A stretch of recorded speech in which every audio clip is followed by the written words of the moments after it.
How's your art hanging? Is it good or is it not so good? That's what we're going to talk about today, and I am going to give you some great tips on how to make your art look amazing in your home. Hi, I'm Lisa Wood. Thanks for coming back this week.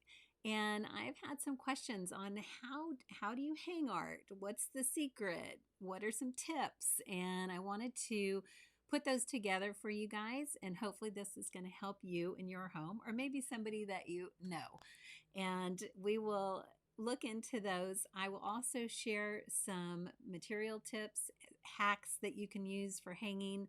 On my blog post that this will be posted on, I've got an infographic as well that was given to me, and they've got some great hacks in there too. Just from hanging perspective, we'll just have fun with this, and I'll show you the different possibilities of what you can do. Let's talk about artwork over sofas. A lot of times people in general will just hang artwork too high, and it can be from the reasoning might be that they don't realize the median point on a wall of where to hang things, and or else they may be really tall compared to me at 5'2", and it can just completely throw a room off, especially when you are in a living space, a living room or a bedroom, a dining room where you are typically seated. And when you're seated, the artwork really should be hung lower. If not, your head is arched up and it just feels uncomfortable. It feels something is off, but you might not be able to put your finger on it. At this first example, I've got a sofa where you've got one piece of artwork that's too high, it's too small, and one that is just right. So when you have a sofa in your living room, take that measurement, the length of the sofa, divide it in two, and either choose a piece of art. If you're going to have a single painting, choose a piece of art that is half the width to 2/3 the width.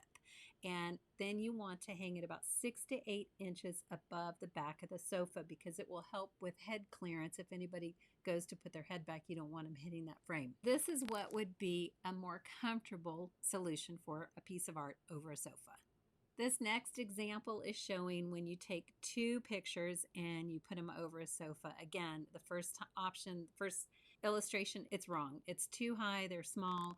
In the second illustration, again, they're balanced just 6 to 8 inches above the sofa. They're symmetrical on it in terms of being over the back. You could, if you wanted to, even go with 3, but it creates a nice visual.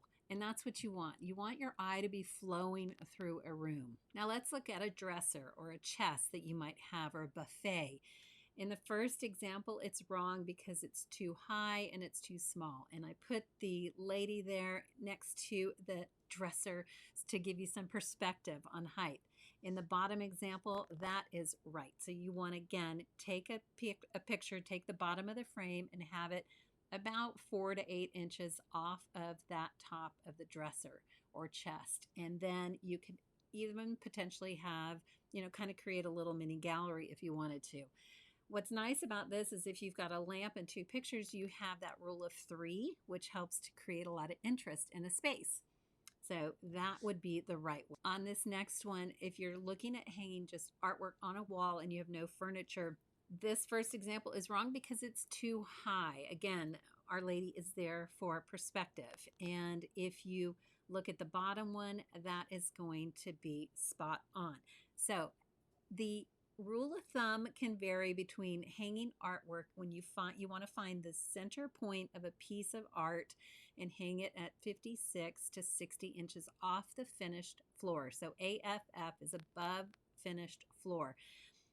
The museum guidelines just uses 58 inches at the center line of each painting. So you could just take that for all of your artwork, all of your walls, and just say at 58 inches, we're going to center our artwork off of that measuring point. You can get your trusty measuring tape out and measure each piece. So once you identify that 58-inch mark off the wall with a pencil, then you can know where will the top of your frame hit based on how tall the picture is, and then also you can then gauge the width as well. But this is a great rule of thumb to follow, and it really helps make artwork feel much more balanced when it's hung correctly. I put together some grouping ideas because I think having multiple pictures and paintings together is really interesting, where it's not just a single piece on a big old wall. So there's a lot of configurations that you can do. These are just some ideas on ways you can put things together. Let's take a look at some actual rooms. And I found some that I thought were wrong, and then I found some that I thought were right. So these first two images, this living room, you've got photos. They're too small and they're too high off of that sofa. And so when you sit down, your head is straining to look up, and that's not what you want in a space. On the second one, the pictures that they used, I mean, it's got a very unified color theme going on with grays and blacks and whites, but they overhang the sofa. So really you want, again, when you've got a sofa, take half the width or 2/3 of it and not overhang it per se. And then they're also too high. Again, you have that issue with being too high. On the top image where we have this fireplace, they did a really nice gallery wall. I think it looks well. The only thing I would recommend is I would take probably 2 more of those pictures, and I would put them underneath the one that's closest to the fireplace, because you've got that fireplace with mirror going floor to ceiling. I would continue that elongation of the wall. I think it would be really attractive. The bottom image with the sofa and 2 paintings over it, I think they did spot on. That's great. The colors are nice. The size is great. It's just that perfect ratio, about 6 to 8 inches off of the back of that sofa.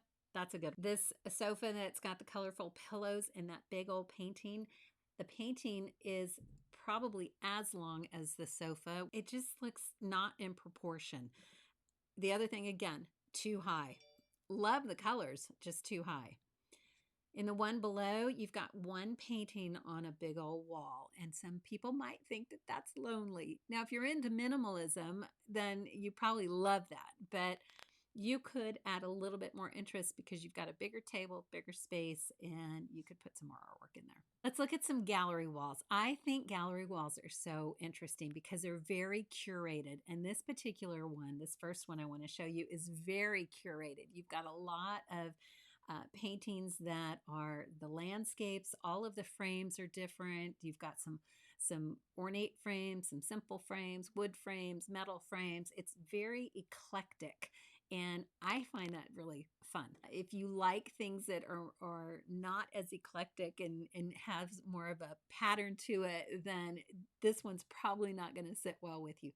But what I found interesting with this is that they put all of the frames butted up together. There is no space between them at all. And I think that that is so fun because there are people that will tell you, oh, they must be 2 inches apart. There are no hard and fast rules in this. I mean, art is art. It's supposed to be fun and subjective to the people living with it. And so I just like the way that they approach this particular gallery wall. This next one is all of the art is on a dark, moody wall. I think it's very attractive. They've got some modern frames in, wood tones. It really is a nice complement. They're pretty neutral with blacks and whites, and then just some tan mattes.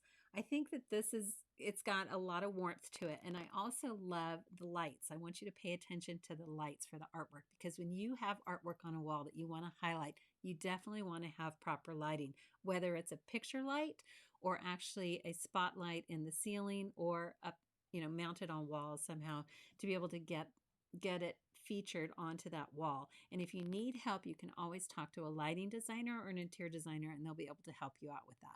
Here's another great example of a gallery wall. Now, this is going to be for those who like more symmetry. Everything is lined up.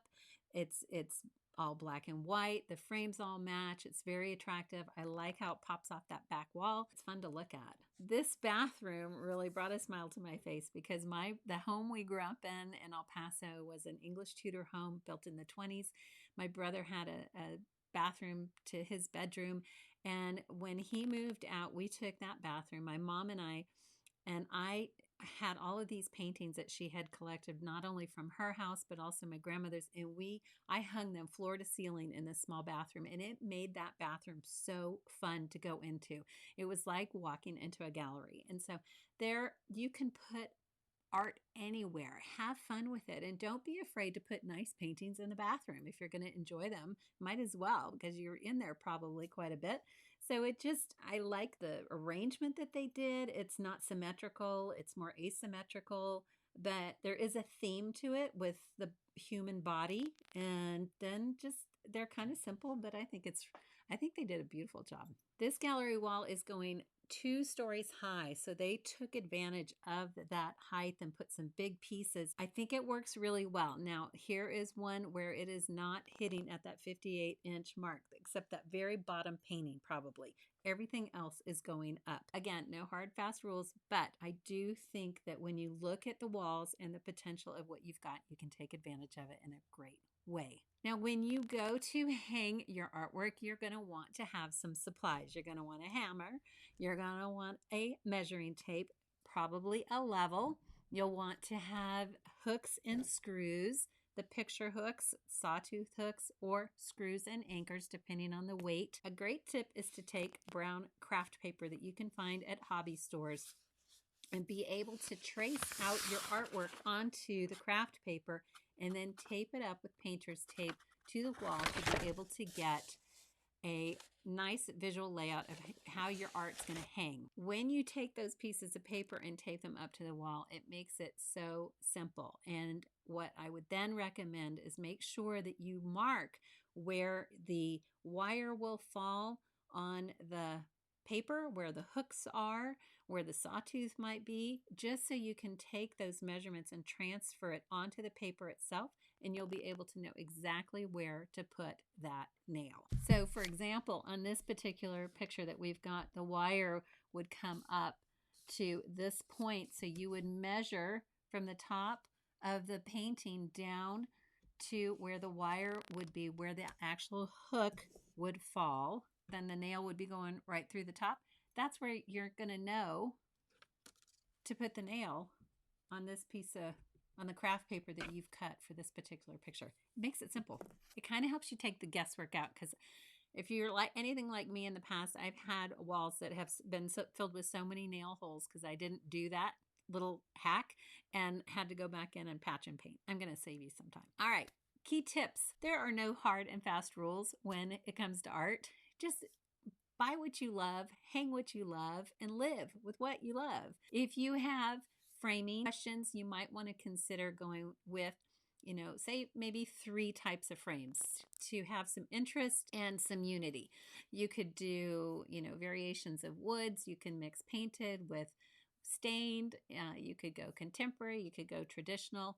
If you like really eclectic looks, then don't worry about the frames. Just take what you got. You can find great frames at thrift stores, and sometimes frame shops will have old frames that they might sell to you pennies on the dollar, just depending. And you may not have much of a choice on the size, but you could take them and paint them, and there's some great options if you're trying to thrift it that way. If you have some pieces of art that you truly love and you're not crazy about the frames, I would go back and then have that redone. And it is amazing. It's like putting jewelry on a piece of artwork. It's amazing how it can transform the look of a piece. So definitely look at that. And there's some ways that you can make those investments wisely. Some of the stores like Michael's, they're doing everything online. I have a resource for another company that does everything online, where you mail the piece to them. They will help. They've got experts that can kind of guide you through the process, because the matting, the type of glass, you want to look at, UV resistant glass, non-glare glass. Of course, that will make your framing costs go up, but it makes a difference in a space, especially if you've got a lot of light and windows coming. You don't want to have a bunch of glare on your artwork. So if it's something really special to you, you'd want to consider the UV protection and the non-glare glass. It's worth the investment. Lay out your artwork with that craft paper. Again, there's no hard, fast rules, but I did give you some guidelines. If you're going to space your artwork out, some people are saying 2 inches, you can go 4 inches. It's really whatever you like and whatever is most visually appealing to you. If you want to remember that median line off of the floor. Again, 58 inches is what the museum guidelines are. Then also be sure to hang it in unexpected places because it's more fun. I love art. I love seeing it. It can really jazz up your house when you have it in some fun spots to look at. Art is very personal. So again, what you might like is not what your neighbor might like, and that's totally okay. When you hang it properly, it gives such a great feeling when you walk in. It's a sense and you just know it. Add lighting as well to highlight paintings that really are special to you, or a gallery wall that really you want to make an impact with in your home. If you are completely overwhelmed by this entire process, you can actually hire a professional to hang your artwork. You want to find somebody who is qualified with doing that, also who has a creative eye, because they can help you kind of process that through. Designers are great to work with. They can help guide you and lay that out for you if necessary. If you are looking to go that direction and you don't know who to call, I would reach out to your frame shops, your local frame shops, and find out who is a professional art hanger. And I bet that they will have a great name or two for you to reach out to. So I hope that that's helpful and that you are inspired to make some changes to your walls. You know, it's nice to kind of change things up, move things around, and have a new perspective on pieces that you haven't seen if they've been in one room and not another. So have fun with it. And I look forward to your comments. Let me know if there's a tip that really works for you. And if you have a really great tip to share, please put that in the comments below as well.